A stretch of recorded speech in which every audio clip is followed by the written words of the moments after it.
Hi everyone, welcome back to my channel. So today is the much awaited video of me doing my own nails. So I'm starting off and I'm sanitising my hands. I'm going in with my cuticle pusher and pushing back those cuticles. Really important step. I'm then going in with my diamond cuticle bit from Nail Supplies UK, and I'm just going to go around the sidewalls and the cuticle area on the nail plate to make sure that there is no remaining dead skin on that area.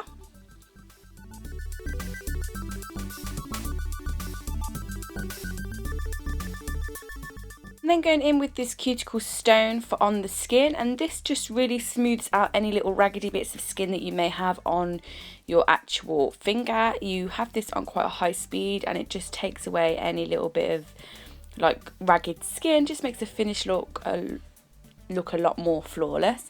And that is also from Nail Supplies, and I'm just showing you here how I score my sanding band so that the edge of that is not sharp and it will not cut your client. And then you can kind of push back the cuticles and the sidewalls away as you're doing this.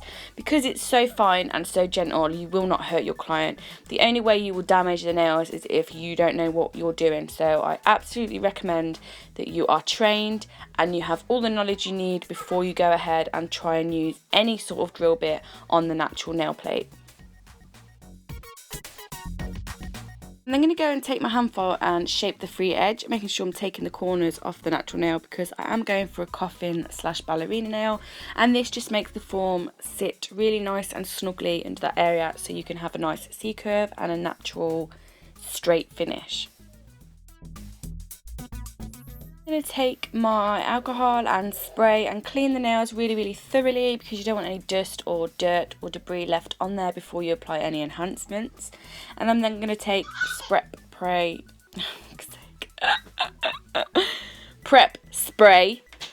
and dehydrate the nails. I'm then going to just cut out the form for my index finger so it fits real snugly. And guys, the reason I haven't really been doing a voiceover at the minute is because the kids are off on holiday, and so it's really difficult to get any sort of peace and quiet. But I have bribed them and promised them they can have a little speech somewhere in this video at the end, so if they're really quiet, so so hopefully we can get a nice voiceover done with this. So I'm taking my Alpha 8 oval and I am going in with crystal glass and just making a really thin layer, but because these nails are really long, you do want to add some structure there as well, so just bearing in mind the length of your nails. And I then did pinch that layer, but I didn't record. I'm then going in with this amazing glitter, and this is from the Glitter Fairy and it is called Laura. You can order this on back order, so it gets mixed specifically for that order, but it is so beautiful. It's the holographic in it is just divine, and the little black hollow butterflies, and it is so sparkly. I literally am in love with this mix. So what I'm doing anyway is just placing up there like a diagonal slant, really trying to make sure my glitter placement is nice and pleasing to the eye. A lot of people just plonk their glitter on and don't really like position it, but sometimes if you just spend that little bit of extra time positioning that glitter, that is more appealing to the eye. You can really tell a difference in the sets of nails that you create. So then when I'm happy with where all that glitter is placed and I've allowed it to set in place for a minute, I will take a bead of clear, push it into the cuticle area and then pulling the rest down with the body of my brush. Being careful not to drag the product all away from that area because I do want to leave my apex further back and keeping it nice and strong. So just bear that in mind when you are capping, that you still want your apex and everything in place. And because these nails were super long, I have had to do this in a couple of beads.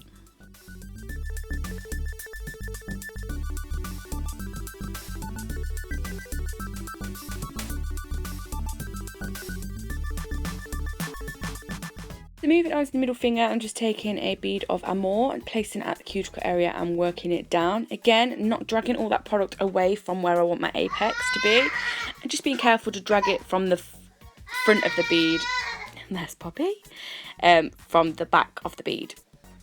and dragging it down, making sure it's all nice and neat. I am going to apologise about the length of this video as well. It is a lot longer than what I usually have my videos, but because I'm having some time off next week to spend with the children, I thought I would leave it a little bit longer and try and leave as much in as possible so that you could really see and watch. And I know some people prefer the longer videos anyway, so I'm hoping it doesn't bore the life out of you. So as you can see, what I'm basically doing is building up this coffin ballerina shape, making sure I'm keeping the shape really crisp and sharp and nice and not over bulking the nail. And I will make sure that I definitely pinch all of these nails because I want them to be as slender and as sexy as possible.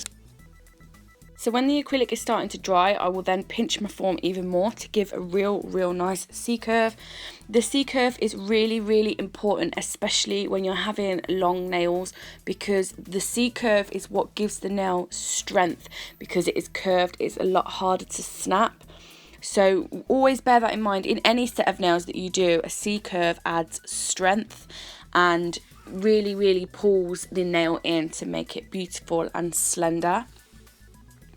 And then on the ring finger, I'm just going to go in the same process that we did on the index finger.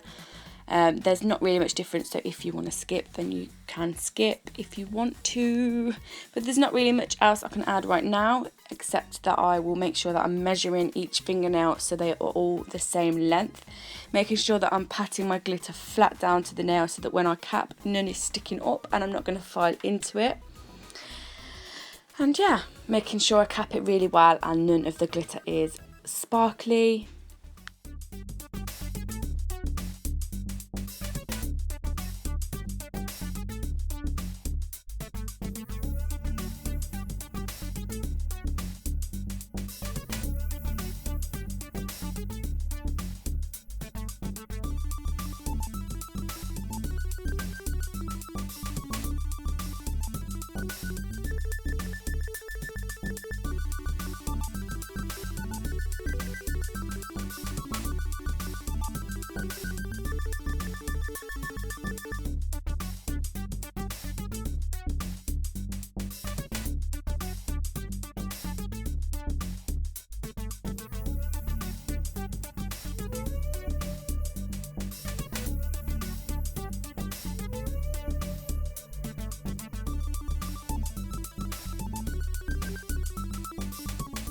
I'm happy with where all that glitter is placed. I will then go in and cap the nail. So again, taking a rather large bead, placing it at the cuticle area, pushing it into that cuticle area but not touching any of the skin, and then dragging the front of that bead down the rest of the nail, making sure I'm leaving my apex further back because we have a longer nail, and making sure that my product is all even and the application is as beautiful as possible, so that filing is minimal, because I absolutely hate filing, and I hate filing my own nails even more.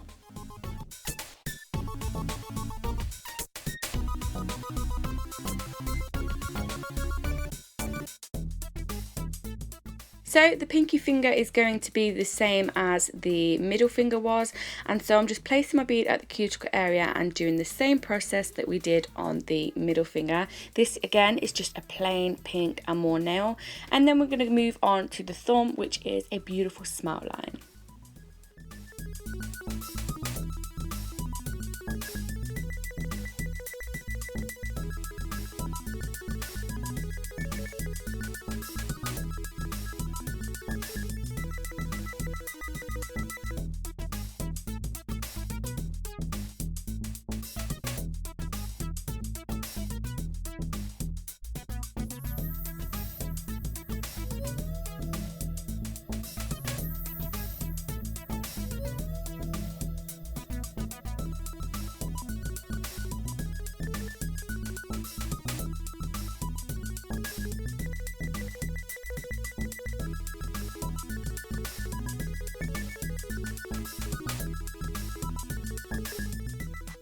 So moving on to the thumb, and I will apply my second coat of primer because I know that this time the nail has been sat there dormant and that the primer will no longer be active, so I will go in and place a second coat.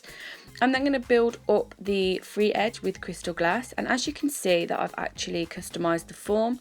So I've made some slits either side where my nail is and pinched that in so I can get a beautiful C curve with the nail form and not have to worry too much about pinching. This is just a really quick, easy way to do it. Is when you learn how to customize your form, you will really tell a difference in the way your nails look. So like the bulk of them, the slenderness of them, the C curve in them. The form really is the most important thing when you're sculpting nails. And making sure I'm going back to pinch the previous nail. So now I'm going in with Amor. I'm going to create a nail bed. So I'm placing the bead at the cuticle area, pushing it into the cuticle area and feathering the bead downwards. Making sure that the bulk is where the wall I want to be. And the bead that I picked up wasn't quite big enough because obviously it is a thumb and it is a bigger nail. And I wanted the nail bed to come further down than it was. So I just applied another bead, but I made sure I absolutely drained all of the liquid out so that you're not going to have lines of the different inconsistency of product. So really make sure you drain it out and that bead is opaque.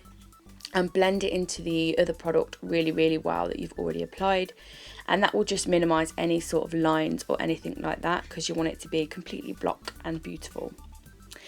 So when that was dry, I will go in with my hand file and just push that file up to that smile line and file it beautiful and crisp. The reason I'm doing this is because I want that to be flawless. I don't want any like bits where it's not quite crisp, because I'm going to go in with glitter and it's really difficult to get a full coverage around the glitter, especially in the wings when you're doing a sidewall, and especially with this glitter because it is really chunky and there's lots of different cuts in there. But I really wanted to do like a different nail, and I was really pleased with this thumb. Like, you know, every set that you do there's always one favourite nail.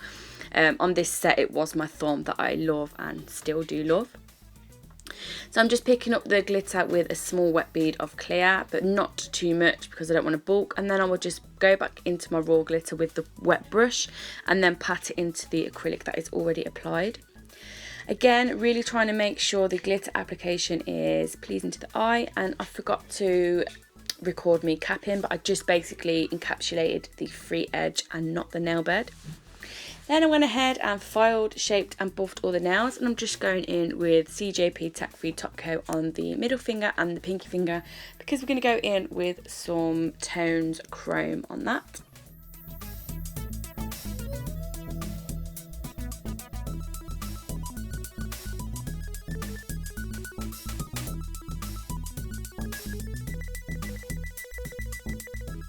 I'm going to cure that, and then once that is cured I'll go in with this Tones Chameleon Chrome and rub it onto the no wipe top coat, and then I will top coat the nails again, but I will only cure it for 30 seconds and then I'll go in with another coat and cure full 60 seconds.